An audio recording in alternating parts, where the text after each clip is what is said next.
Good evening, everybody, and welcome to another event of a Tuesday night event, and on I Didn't Know That. My name is Mike Stouffer, and we're happy to have you tonight. We should have a very good show. As typical here at I Didn't Know That, we had a very rocky beginning, which if we didn't have that, I don't know if we would even know how to function if we did not have a rocky beginning to the show. Unfortunately, we do not have Karaoke Bob. We are Karaoke Bobless this evening. He is off with other duties with Jim Brickman. And so tonight, we will be having Jarrod Tudor as our guest host. And Jarrod has a heavy load to carry for him because I weigh about 160 pounds. And hopefully Jarrod is well fed and well rested and will be able to carry me throughout the broadcast because he's got a lot to contend with me tonight. On the show tonight, our guests, we have Rabbi David Komerofsky of the Temple Israel in Canton. He's going to be talking to us tonight about Hanukkah. And after the rabbi, we will have John Vogel. He will be on he is an actor in Hollywood. He's going to talk about a film that he was in, a short film that he was in, and he's going to talk about an upcoming movie. And he might even say a couple things about that tall guy in the picture, if you all can see that, with his experiences with him. So, welcome everybody. We hope to have a very fun and smooth show. I, of course, had lighting problems. If Bob was with us, he would say I look very Casperish. However, my light that I have that was supposed to be working properly just keeps burning out. So, this is what we have. So, without further ado, I'm going to bring on Jarrod Tudor. Jarrod, how are you this evening?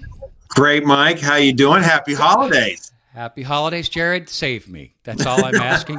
Well, we're going to get you set up with a menorah in there so you don't quit. You don't keep losing your lights there. So we need to get you some kind of help here. So my problem is I've got so much energy that I just keep blowing out the lights. And that's just what happens. That's my problem I have with everything. I'm just boundless with energy. It's just overpowering for everything and everyone. So, well, we'll do the best we can without Karaoke Bob, though. But in that last picture you showed, where in the world did he get that white jacket? I don't know. I went on Facebook and he should really think about taking that off. That's a terrible cut. Unless you really liked, the 1970s, and I realized Cheap Trick was very popular back then. But between the instrument he's playing in that white coat, it really ought to. I mean, Karaoke Bob's a talented guy. He's a handsome guy. Shouldn't be wearing that coat. Wow. I got to tell you, I'm sure I'll hear about this next week. Absolutely. We got to have you on with Karaoke Bob comes back because I think it'll be nice to have a punching bag besides me for him. He can come after you a little bit and see what happens. I mean, I think you're going to be tough. I miss him though. I miss him. It's just what we do. You should miss him because otherwise you just have me, and I'm looking very ghostly this evening. But we're going to carry on. And we're going to move forward. We are getting ready to enter what season, Jarrod? I'm sorry. Hanukkah season. Hanukkah. Yes. Right. And so to talk to us about Hanukkah, I decided to invite Rabbi Komerofsky on. And thank you to Shelley Schweitzer for setting us up with the rabbi. She's a good friend of mine, wonderful person, and she hooked us up with the rabbi. Rabbi, how are you doing this evening? I am well. Thanks for having me. It's nice to see you, gentlemen. And it's definitely nice to see you with everything that you went through to get on here. Technology. It's great. I mean, the poor rabbi, he's trying to get signed on since about 10 till, and you got on right at 8 o'clock. So you managed to save the day for us. So thank you very much. So we are very excited to have you teach us about Hanukkah. And the very first question that I have for you is, when does Hanukkah start? Does it start the same time every year? And When and this year, what does it start, and how far does it run? Well, usually you have to get the calendar from Arnold's funeral home to know when any Jewish holiday is going to start. But barring that, there is a complex interaction between the Gregorian calendar and the Jewish calendar, because the Gregorian calendar, with 365 days a year, is a solar calendar. The Jewish calendar is a lunar calendar with solar corrections. So Hanukkah always starts on the 25th day of the Hebrew month of Kislev, but the 25th day of the Hebrew month of Kislev falls at a different time in the Gregorian calendar every year. But it always falls sometime in late November through December. And what's the origins of Hanukkah? The story starts in the year 164 BCE, so 2,200 years ago in ancient Israel. And it's the story of a group of Jewish people we've come to know as the Maccabees, but they were the Hasmonean dynasty, who were resisting total assimilation. This was the intersection between historical Judaism and the Hellenistic world. And this was a group of Jews who said, no, we're not going to completely assimilate. We're going to maintain some of our individuality and some of our culture and practices as Jews. And they were not able to succeed, and they went to war. It took them a long time to recapture the temple in Jerusalem. When they finally did recapture it, they dedicated the temple in Jerusalem, and that dedication is called Hanukkah. So it's a commemoration of a military victory 2,200 years ago. Yeah. And how many days does Hanukkah run? Is that me causing the feedback? I know we picked up some, possibly. I don't know. I don't have it. No, you don't have it. So it might be your connection. I'm not sure. Can you hear us okay, Rabbi? Yeah, I can hear you fine. Okay. So how many days does Hanukkah run, and what is the significance? Does it tie back to that war? Yeah. So Hanukkah is 8 days long. The common story about why it's 8 days is because of the miracle of the oil. That when the Maccabees rededicated the temple, they only had enough oil to light the menorah in the temple to last 1 day, but it miraculously lasted 8. That story comes about 700, 600 years after the Hanukkah story began. That's found in the Babylonian Talmud. The story that is more historically accurate is that the Hasmoneans, the Maccabees, when they were dedicating the temple, they celebrated the Jewish holiday of Sukkot, a fall harvest holiday, which is 8 days long. They just celebrated it as soon as they could. Instead of celebrating it in October, they celebrated it in December. And the custom then spread. So we still have an 8-day Sukkot holiday. That's when we put up the little booths. It's the holiday of the Feast of Tabernacles is what it's called in the Christian tradition. So it's 8 days. We have our little menorah, where on the 8th night we have our 8 candles, plus the candle that lights all the other candles. Shamash in the middle. Yeah. You got it, the shamash in the middle. And what's good is that if your studio lighting doesn't work, it does cast a very lovely glow. Excellent. Hold those up one more time there, Rabbi. I've got you in full screen so we can see that. Oh, okay. Very good. How old is that, Rabbi? How old's your menorah there? I have no idea. I'm going to make it up. I'm going to say it's 12,000 years old, and it was unearthed. It was unearthed in Massillon. No, this is pretty cheap, off-the-shelf Judaica. So it's not a family heirloom. I found it in my office because my wife and kids and I moved here a few months ago. Most of our stuff is in storage. And, so this one came with the office at Temple Israel. Okay. It's very nice. My youngest sister has, and again, I love this holiday season. I love Hanukkah. And the thing is, I started to love it even more when I had a kid. So we have a son who's 10, and we celebrate both sets of holidays just like I did growing up. So I think of all the Matchbox cars I got for 8 days in a row. It just makes it. But my youngest sister has a menorah where the shamash is on the far right, and it's prominent, of course, but those are frankly hard to find. And she found it, I think, at a garage sale. I think it was like dumb luck, and it's got a heavier metal. I'm not sure it's brass or anything like that, but it's absolutely gorgeous. But this is, Mike, you were talking about putting on some weight, or I needed to carry the weight or something like that. I mean, you were supposed to carry my weight, right? Yeah, this is the period of time where we all gain about 20 pounds, and because there's plenty of fried food being thrown around during this period of time. So, Rabbi, what should we all be eating during Hanukkah? What are some of the best foods, the fun foods to eat? Well, this is why I'm a rabbi and not a doctor, because I'll tell you, go for the fried stuff. I mean, that's one of the beauties of the story of the oil. That's why we have the traditional food. So Ashkenazi, or Central Eastern European descended Jews, will have latkes, or potato pancakes, with sour cream or applesauce or other accoutrement. What's common in Israel is jelly donuts.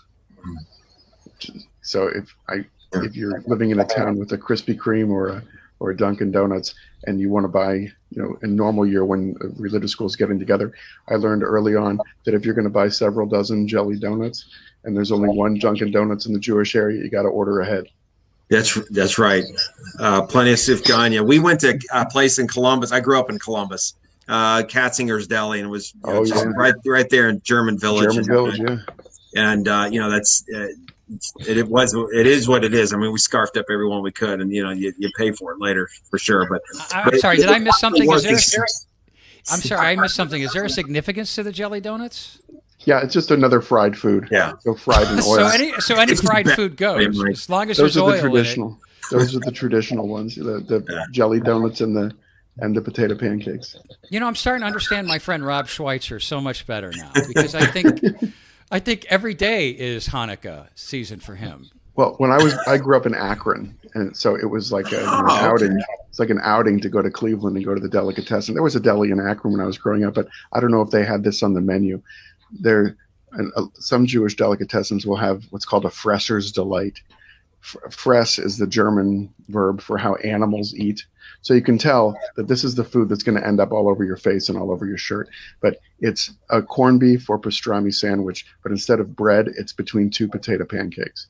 And I think that sandwich comes with an EKG. Oh my gosh. It may not have been any prisoner's requested last meal, but I have a feeling it's probably some people's last meal. Wow. Rabbi, I don't know if you had said earlier or not, does each day signify something during Hanukkah? No, each day is the same in terms of the practice, where except the first day we add an additional blessing. But the rituals around Hanukkah is a minor Jewish holiday. It's not recorded anywhere in the Hebrew Bible. Our stories of Hanukkah come from the Babylonian Talmud and from the book of Maccabees, which is in the Apocrypha, and that's part of the Catholic Bible, but it's not part of the Protestant Bible. So it's a minor holiday that has taken on an outsized significance because of its proximity to Christmas. And it's one of many, I think there are 29 holidays that religions have between November and January around the winter solstice. And this is our holiday for that purpose, where we're increasing light. So each night you add a candle so that by the end, on the 8th night, you have the fully lit menorah, in the same way that, I look out my window and I see my neighbors have their houses all decorated with lights and things that say joy. And even in normal years, you want, when the days are getting shorter and the nights are longer and it starts to get cold out, it's good to increase light and increase joy and warmth. And the Hanukkah menorah does the same thing. But otherwise, each day is really the same. But we say an extra blessing on the first day. And because the holiday is 8 days long, it always includes a Shabbat. It always falls over the Sabbath. So so this year, for example, Hanukkah starts Thursday night. So the second candle will be Friday night, and we'll say the blessings over the Hanukkah lights before we say the blessings for the Sabbath lights. And it's nice on that night of Hanukkah. It's nice when the last night of Hanukkah is on Shabbat, because you get a fully lit menorah and the Shabbat candles, and it's just lots of warmth and glow. Okay. And it's common to give gifts every day of Hanukkah? Yeah, well, the traditional Jewish holiday for giving gifts is Purim, which happens in the spring. But because and here's an irony of Hanukkah, that the Hanukkah story was about Jews refusing to be like everybody else. And what's happened is in our culture is that we adapt, and adopt the practices of others. And we take the general idea, but we maintain some kind of differentiation.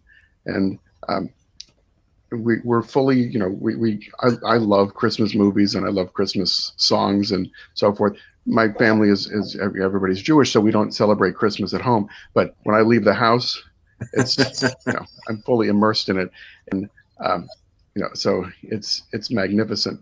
But we give gifts because it's just part of the culture, but we don't put them under a tree.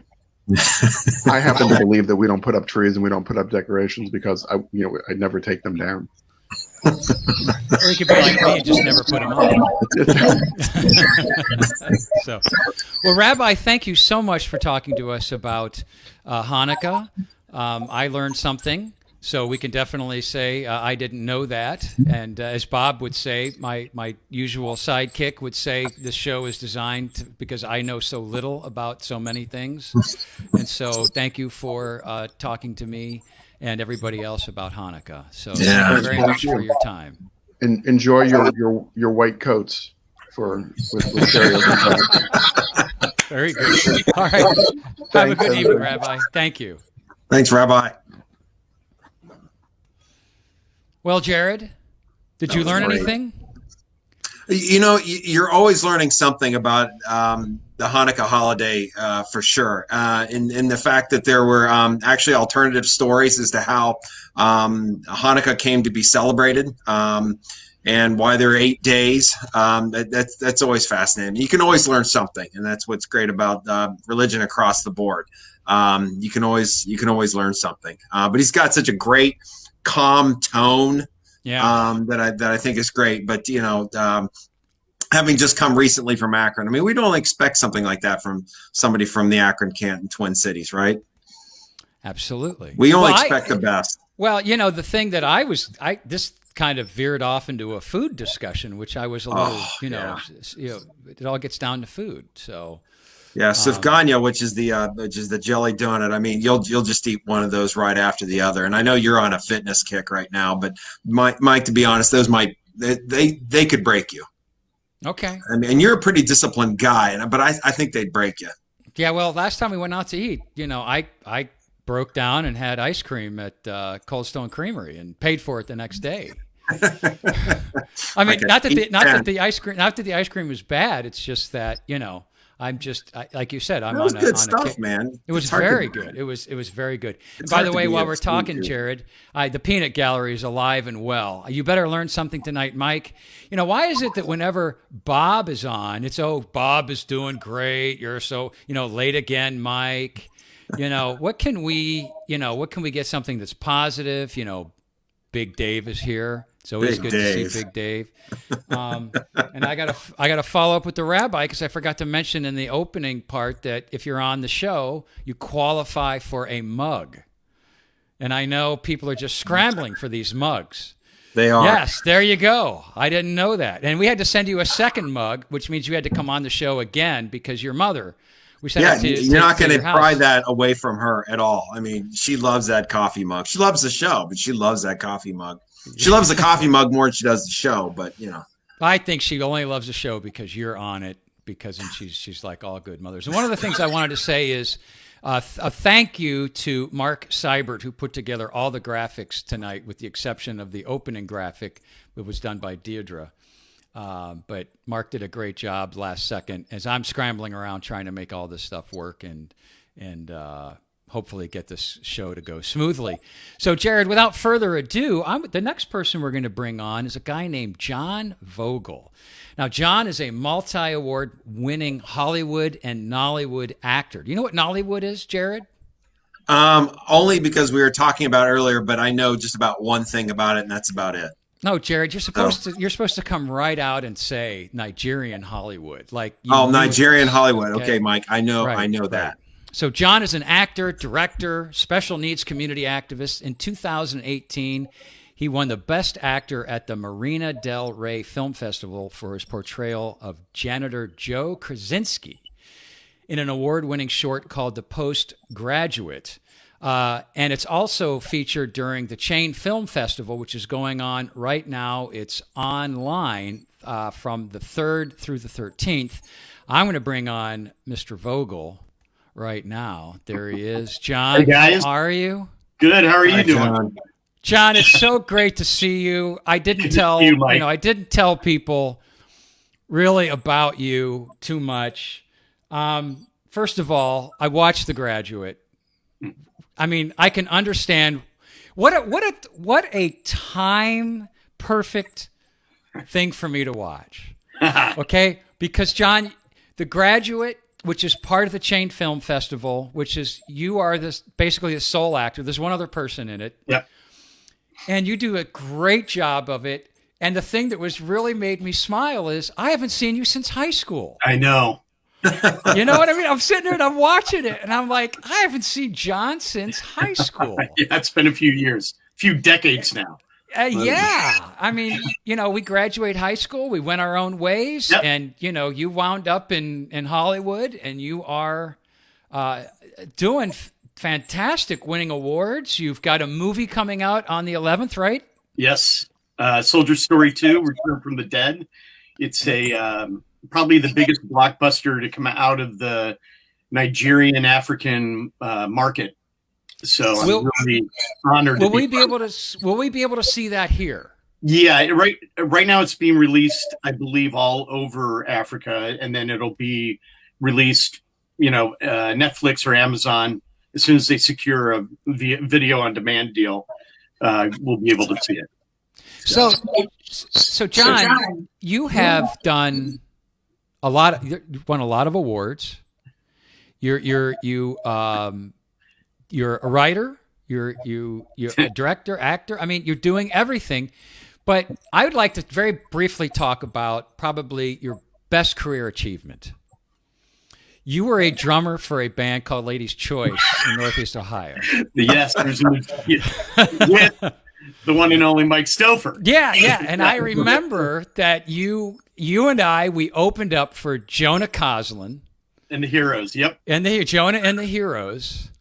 And they had Danny Powers, for those of you Northeast Ohio, yep. Michael Stanley Band fans. He was on the lead guitar.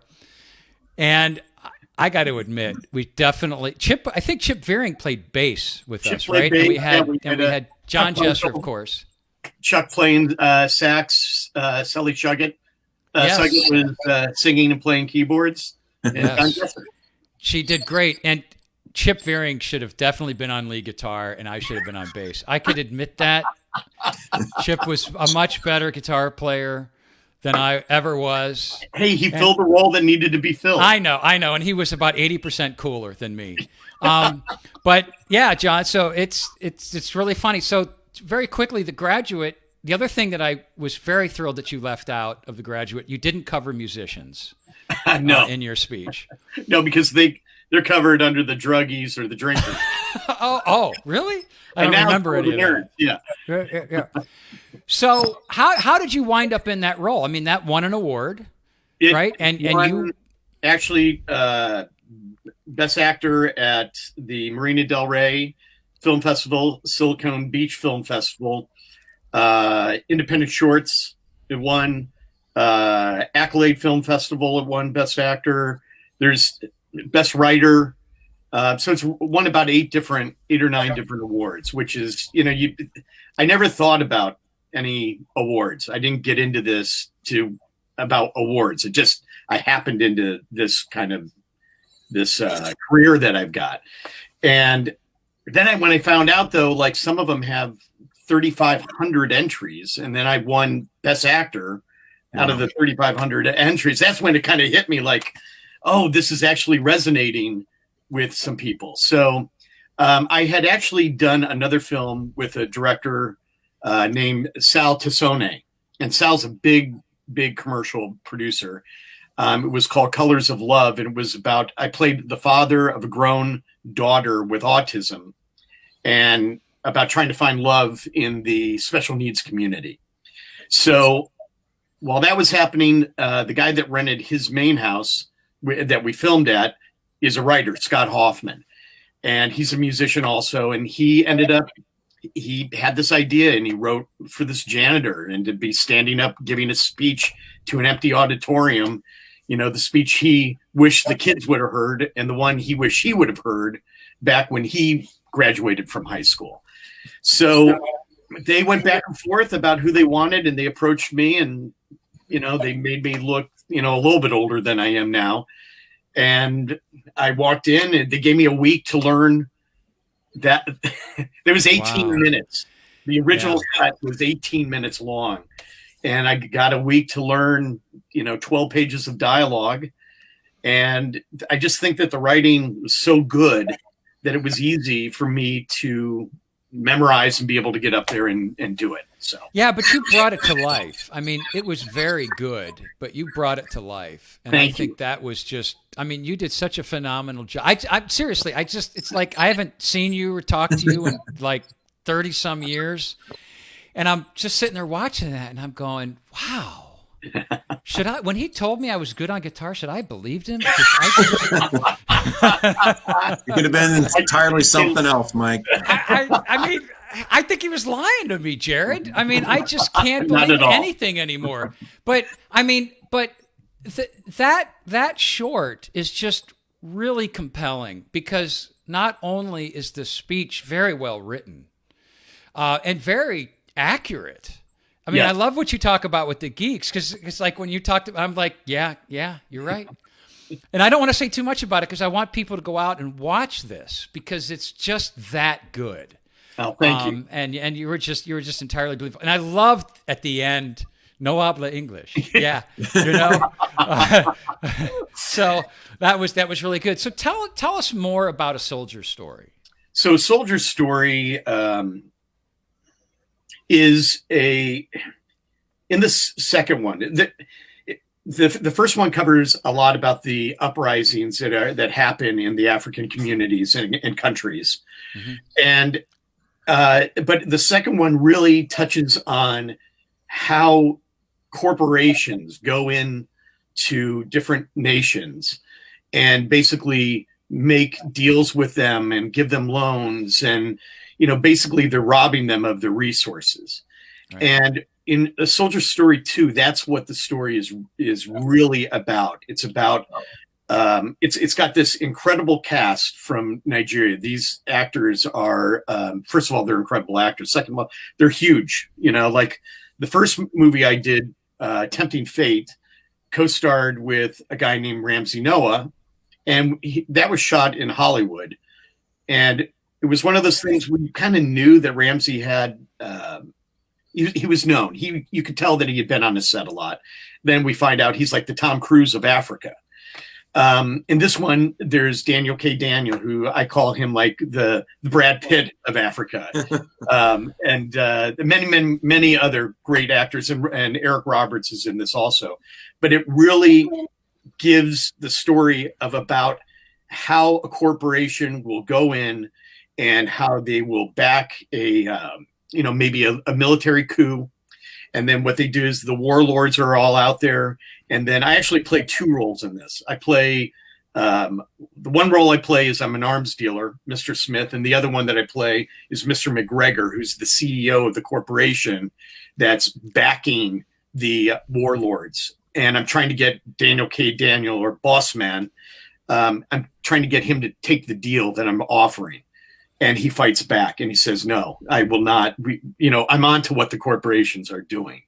So Eric Roberts really gives a great educated monologue that really covers about what happened back with the petroleum industry, coming in back in the early 1900s and so on. And, and just kind of the state that these African nations have been in since, this sort of corruption has been going on. Oh, sounds like a great movie, and I figured you were probably part of the evil side.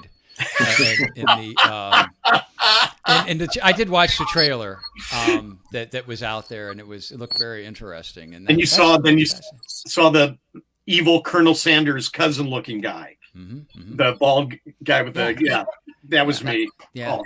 Yeah. Wow. So that's just fascinating. And so, where's the one picture that I had here? Yeah. So can you see that, John? Yes. So who's this guy on the bottom right? That'd be Kareem Abdul-Jabbar.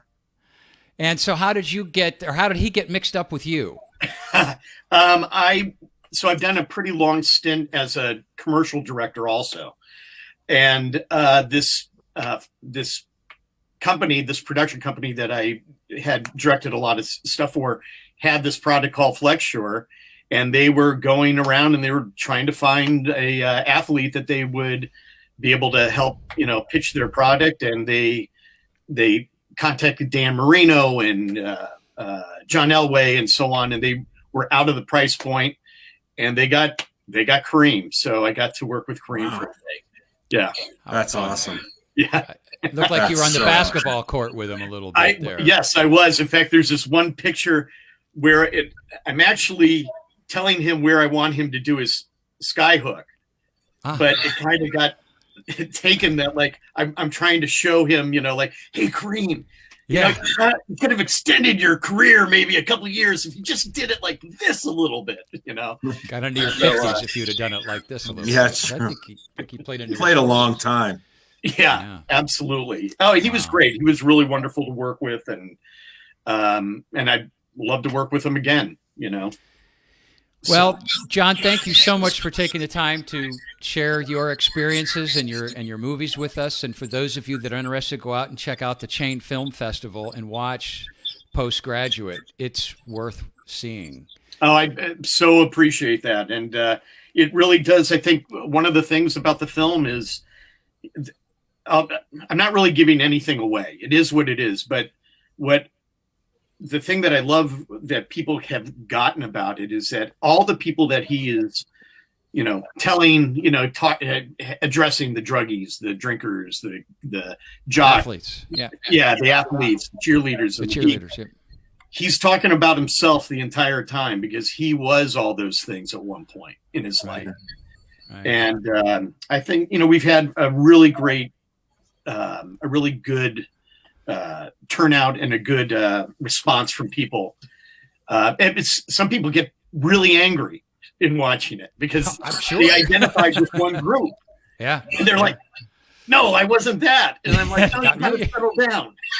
Let's just take a break here. He was that, so. Well, I didn't get angry. Like I said, John, in my opinion, you left out the musicians. I played soccer, and as you know, at our high school, they didn't consider soccer a sport. So I'm off from the athlete side. So, I was clean. So you was phenomenal from my view. So, well, hey, Jarrod, just a little history lesson. When Mike moved in down the street from me, he lived right down the street. And I remember you're like, hey, I got a guitar. And I went over, and then he's like, hey, check this out. And I would watch Mike, he'd jam into the records like we always did and so on. And freaking, you're awesome, dude. Come on. Yeah, but he never returned my phone calls, Jarrod. When I'd say, hey, let's get together and jam. He made it big, Mike. He always sent a guy named Dave Patterson down. Dave, who's actually Big Dave is out there watching. Big Dave is always out there watching. Big shout out, Big Dave.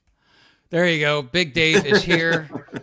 So he's always watching. And here's another one here from Big Dave here. Yeah, there we go. John with an exclamation point. Here's another accolades for John Vogel, awesome drum teacher. I did teach Dave. Really? That's impressive. Yeah. Did you teach him to wear that one glove? Because he only wears one glove when he plays. That's his own. Yeah. That's have you seen him lately, or has it been a while since you've seen him? Yeah, no, I've seen him in the past few years. Oh, okay. Because I was going to show him. There he is, right there. Current picture of Big Dave holding his "I didn't know that" mug, which, John, by the way, you now qualify for, and I didn't know that mug. Thank you. So we will get one of those off to you right away. And so, John, I would like to say that anytime you have anything coming up that you would like to come on the show and talk to us about, we'd love to have you. Well, I can tell you just quickly some of the things that are coming up in the near future. Yep. Is I'm in a series called Production Incorporated. It's about a small boutique production company that it's not really about the industry. It's about these dysfunctional people that have come together to try to create a company. And so far, that's won best series at the LA International Film Festival and the New York International Film Festival. So we're hoping to get some distribution out of that. And then after all this clears, I also have a movie that I created with somebody with the inside the special needs community, and left-hand glove. Sorry, continue on, John. I don't. Anyway, but we've got the Farrelly brothers are on board as the executive producers. So nice. We're just because of our situation now, we're kind of held up, but that will be coming hopefully next year. So, John, let me ask one quick question before you take off. Do you see the movie industry changing a little bit in terms of distribution? Has COVID altered the way in which you're going to get movies out to people like us, or where do you think we're headed? I honestly don't know. I mean, right now the industry's basically shut down, at least in Los Angeles. There's very little going on. But like over in Africa, they're pretty wide open. They had the red carpet premiere the other night that unfortunately I was supposed to go to, but didn't make it. And, there weren't any masks. That everything's basically good over there. But, as far as over here I don't know what's going to happen. Because, think of Los Angeles is where all the misfits from the rest of the country end up, okay? Working in the entertainment industry. So you've got all these different personalities trying to make something happen. And my friend Sal was the commercial producer that I was just telling you about, had a situation where he was producing a commercial for a large company, and they got sued because somebody on the set got COVID, and they had to shut down everything. And so that's like all of us, you can't get into a production with the fear that something might happen and it's going to shut you down. Right. So right. Yeah, it's we'll see. Things will come back. I'm sure of that, but I don't know when, obviously. Do you see this as maybe even an additional avenue to reach people like me and Mike and people that might want to find another way to see movies as opposed to the movie theater? I mean, could this create I think we're all doing that right now. I mean, I've got more TV shows and movies that are being recommended to me to see, and I do watch them, and than ever before, because people are just, some people are bored and locked down. I tell you what, I've watched more movies since COVID started than I had probably in the 10 years beforehand. Right. To be honest. And I'm buying them too. I mean, I'm clicking and I'm buying them and renting them and doing all that other stuff. So somebody's making some royalties off me for sure. Right. So that's why you never respond to my text messages. That's one of the reasons I don't respond. Yep. Look at that. Right. Jarvis Landry. My wife's jersey. She is a huge Browns fan, and she's from the Portland, Oregon area originally. But she, a few years ago, we were back, and we were at On Tap, I think, one of the On Taps. And the Browns, only Browns fashion, 6 seconds left against the Ravens, decide to kick a 51-yard field goal. They, instead of taking a knee and going into overtime, and they block it, Ravens block it, run it back, and score a touchdown. And there's about 20 guys there, and they're all screaming. They're all rooting, saying, "That's so Browns! That's so Browns!" And she's like, "What? Why are they celebrating?" I said, "Because that's so Browns, Yeah. And she saw the HBO Hard Knocks and became a huge fan of the Browns. So she gives me updates on what's going on. Well, that's good. That's good. Yeah. Well, welcome to Cleveland to your wife. Yeah. Right. So, yes, absolutely. Yeah. Well, John, thank you very much for your time. It's much appreciated. And we hope to have you back. I appreciate that. You got it. Thank you so much. Yeah, have a nice good evening. Meeting you, Jarrod. Nice meeting you, John. Take care, buddy. Happy holidays. Yeah, happy holidays. That's something else. That guy's has a heck of a career. He does. I mean, phenomenal. I mean, it was just, and you gotta understand. I was just dying laughing watching that short postgraduate. Like, I have not seen this guy, talk to him, and John and I always got along well. I always enjoyed him. John's one of those guys, as you can tell. He lied to me, and I bought it every time. Mike, great job. Oh, yeah, Mike. Yeah. Oh, did you call? I'm sorry. My mom didn't tell. Nobody told me you called. Oh, my gosh. Yeah. Oh, wait a minute. Did you say 7 o'clock practice? Oh, I didn't know that. But he managed to be in other bands to do other things, but he was always very complimentary. And John knows I'm kidding. I can still see him. He's still on screen. He's still down there and he's still listening. So, saying all that for him, but it was always fun, and that was a lot of fun in the band Ladies' Choice that we were in. And Ladies' Choice. How did you come up with the name Ladies' Choice, or is that something we want our we were basically a Michael Stanley band cover band, is what we were. Nothing better than all MSB. Kinds of Michael Stanley, and Ladies' Choice was, I think, one of his albums. I think it was the second album. I think, and we played a bunch of things off of that record. And I think John Jesser, probably John Vogel, came up with that, because that sounds something creative. That sounds like something John would come up with. But so that's what we did. We just played that, and we just named that. And it was kind of bizarre looking back at it, us playing a bunch of Michael Stanley band songs when the headliner is an ex-Michael Stanley band guy. And I think I even sang his part in Midwest Midnight. Boy, you should be grateful to get your foot inside the door. That the bridge part, and I think that was a Jonah Coslin part. He probably looked at me and thought. So we talking mid '80s when you guys were doing this? Probably '82. I'm going to say it was 1982 that we did it, because. Okay, when did Michael Stanley have his big blow up with MTV? After that. It was after that, '83, because he had his song "My Town" was really a big song, and so that's what. Really, I think that's what cost him quite a bit. Well, he should have been popular everywhere. Yeah. He'd sell out at Blossom. Well, we all know that. People in Northeast Ohio know that story. So Jarrod, in our remaining time that we have, we're going to give the floor to you, and it's open to. I mean, if you want to take me on economics or anything like that, but most importantly, I know you want to talk about what's happening in the arena post-election. Yeah. Some things that our president-elect Joe Biden is doing. So go ahead, and why don't you update everybody on what's happening there? Yeah, I'd say there's a couple things. So going back to our discussion a couple of weeks ago, where the whole world is focused on Georgia, right? Yes. And as you know, a couple of weeks ago, I was asked a question either by you or Bob what I thought would happen in these two Senate races. And I thought they would be narrow wins for the Republicans. And frankly, I got to back out of that just a little bit, largely because of what's going on down there now. I can't imagine this would ever happen again. But you've got many within the Republican Party telling their fellow party members not to vote in the Georgia elections because they're fraudulent, filled with fraud-based, what have you.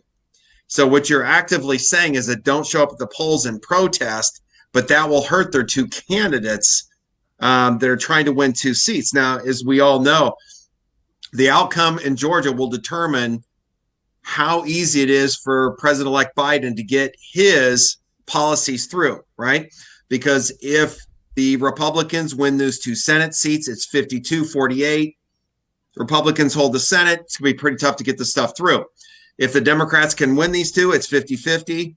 Kamala Harris, the vice president, becomes basically the manager of the Senate, runs the Senate, right? Has to watch over. She will be even busier than she otherwise would be casting tie votes. But that means it'll be much easier for the Biden administration to get their agenda through. So again, a couple of weeks ago, I said I really thought these would be very narrow wins for the Republicans, because I thought the Democrats are still going to have a tough time getting their voter base out two times in about 2 months. Again, I have to back away from that. I think it's really a toss-up. I think anybody that would try to predict it would be crazy.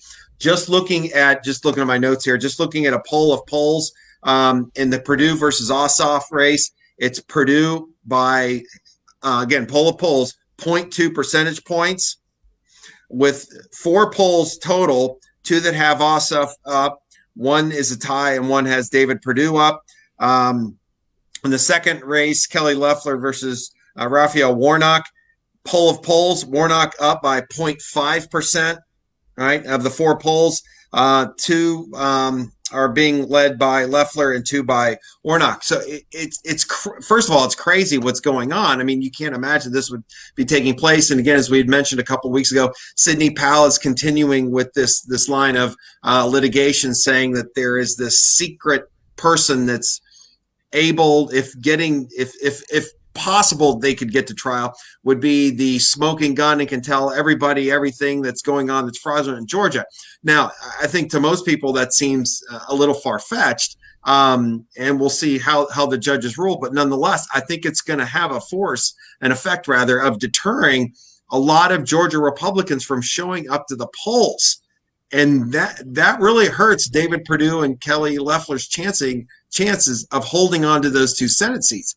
It is just going to be really, really close. So I'm not saying that Raphael Warnock and Jon Ossoff are going to win these races, but I think it has gotten even closer over the last couple of weeks.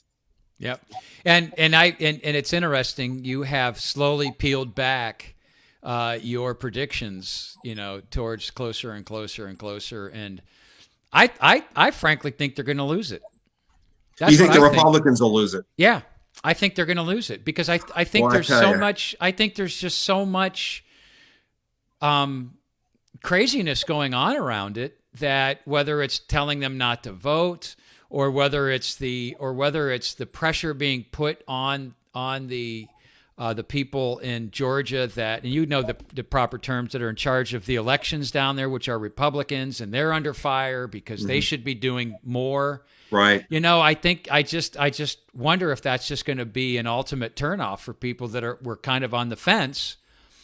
I think there's just want a clean house. I think there's a real chance of that. Again, President Trump has really attacked statewide office holders, all of which are Republicans, by the way, in the state of Georgia. More directly, the Secretary of State and the governor of Georgia, especially the governor, strong allies of President Trump. And you get the sense that President Trump, and again, I've said this a couple of different times, and I stick by it, the best candidate the Republicans have on paper right now in 2024 is Donald Trump. You change roughly 44,000 minds in the right places, this race goes the other way. Now, he may be setting himself up for that run, maybe at the price being losing those 2 Georgia Senate seats, and maybe to a Donald Trump that it really doesn't matter, that's worth it to him. But again, you've actually seen the governor and the Secretary of State, and others, frankly, for that matter, push back a little bit and say, hey, we've done everything that we're supposed to do. We've had lawsuits. We've had 2 recounts, a hand recount, a machine recount. But the other thing is, in watching what's going on, is that you can see the Biden administration, as they pick these cabinet positions and other high-ranking government positions very carefully, being very inclusive in regard to race, gender, very careful appointments, certainly making the argument that, hey, Georgians, I promised the cabinet and a federal government that's going to look like the United States, I'm delivering. Even before I become president of the United States on January 20th, so I'm delivering. So reward me, so to speak, at the ballot box. Now, again, we don't have all of these positions filled. President Biden and Vice President Kamala Harris, and again, it looks like the Vice President elect is playing a pretty significant role in making these choices. And we've seen that quite a bit, by the way, over the last 30 years. But making these choices very carefully, but it's slowed down considerably.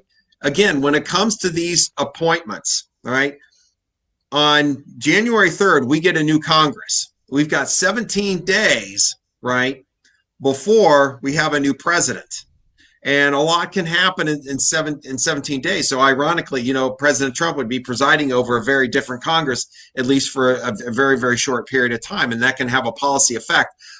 These nominations, of course, can't be made official until January 20th. But Biden being very careful, as well as the Vice President-elect Harris, in terms of what they think they might be able to get through.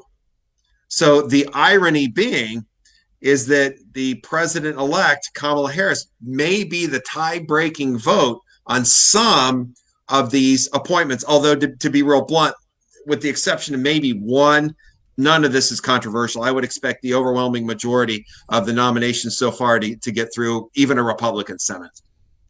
Well, and one of the nominations, Treasury Secretary, Janet Yellen, I would find her very fascinating as a Treasury Secretary because she has a relationship with Jerome Powell.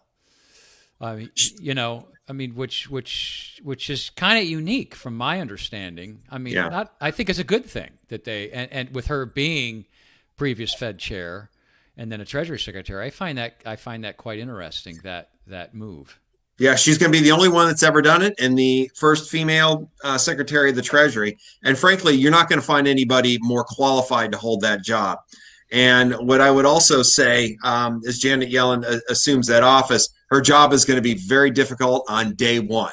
And I think having Jerome Powell as an ally will go a long, long way.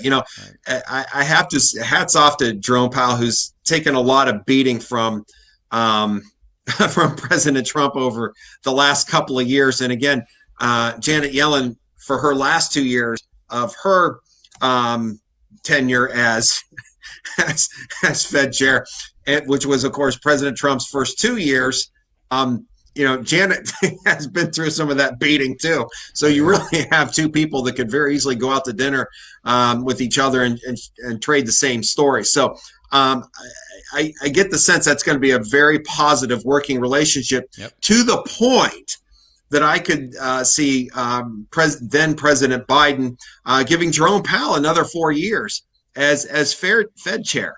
Absolutely. I don't see why he wouldn't. I don't see why he wouldn't, because I think it's very, while I have my own personal issues with some of the moves the Fed has made, both under Yellen and, mostly under Powell, because I don't think Yellen did a whole lot, did she? They just left rates the same. I can't remember the timelines or anything like that. But I think that's, with what we have going on, them having unified front is a very nice thing. And I think Powell, from what I've read, has done a lot to foster relationships with people in Congress to help them understand. I think he'll get the nod again, in my opinion. Yeah, and frankly, I think it would be a good thing. Stability. The markets will know what Jerome Powell's all about. Janet Yellen probably will be the person that decides whether he gets to stay on or not. Joe Biden, Kamala Harris will probably say, "Hey, Janet, do we keep this person? Yes or no?" And she's probably going to say yes. Absolutely. And again, the attraction to Janet Yellen is that she is really seen as a centrist on monetary policy. Now, again, she's got a very different job as Treasury Secretary. I mean, she's deciding where this money is going to go and how it's going to go, and she has a boss, President Biden, where when you're the Fed chair, you really don't have much of a boss because you're supposed to stay independent. But she was seen as not very hawkish, not very dovish, kind of kept things in the middle. If I were to offer a personal opinion, I would put her right up there with Paul Volcker in terms of maybe the best Fed chair ever. And again, I hold personally Paul Volcker in high esteem because he was the person that really beat stagflation, and he got some war wounds for doing what he needed to do. But I put her really the same level. Well, you and I could probably have a whole show on an argument on whether we think what Paul Volcker did with stagflation was the right thing to do. But one thing that I do believe that he was really good at was, I definitely agreed, because my understanding is he was behind convincing President then Nixon to unlink the dollar from gold, and that was a brilliant move. And I believe he was credited for that doing that. So, that's absolutely true, Mike. He wasn't Fed chair yet, but and frankly, if you read about Paul Volcker, he did it in a way, in the sense he fought his whole life thinking that's the way it should be. There should be a gold standard. Link the dollar to gold. If you find more gold, then you can have more money out there. If that's not the case, then you can't do it. But there was no other way. That there was just simply no other way. And of course, it did cause some problems down the road.